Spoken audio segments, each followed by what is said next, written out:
Hi எல்லாருக்கும் good morning. December பூ யாருக்கெல்லாம் ரொம்ப பிடிக்கும்னு சொல்லுங்கள். 90s கிட்ஸுக்கு கண்டிப்பாக பிடிக்கும். சின்ன வயசில் ஸ்கூல் டைம்லலாம் முதல் நாளே மொட்டோடு படித்து அந்த பூவை கூரையில் வச்சுருப்போம். வச்சுட்டு மறுநாள் பார்த்தோன்னா செடியில் மலர்ந்ததை விட நம்ம மொட்டோடு பறித்து கட்டி வச்சுருக்கோம்ல, அப்போ எல்லாமே ஒரே மாதிரி மலர்ந்துருக்கும் பாருங்கள். அவ்வளோ அழகாக இருக்கும். ஸோ அவ்வளோ பூவையும் போட்டி போட்டுட்டு தலையில் வச்சுட்டு போவேன், எனக்கு வேணும் உனக்கு வேணும்னு சொல்லிட்டு.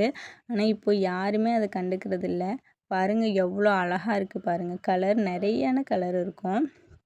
ஸோ இந்த பூ பூக்கும் போதெல்லாம் எனக்கு சின்ன வயசு ஞாபகம் வரும். அதனாலேயே நான் இந்த செடி வாங்கி வச்சேன். அதில் பூக்கிற பூவை நான் வேஸ்ட் பண்ண மாட்டேன், டெய்லியுமே வச்சுட்டு போவேன். ஏன்னா இப்போ உள்ள லைஃப்பை விட நமக்கு திரும்பவும் சின்ன வயசுக்கே போயிடலாமா அப்படிங்கிற ஒரு எண்ணம் தான் எல்லாருக்குமே இருக்கும். 80s 90ஸ்ல இருக்கவங்களுக்கு கண்டிப்பாக இது புரியும்.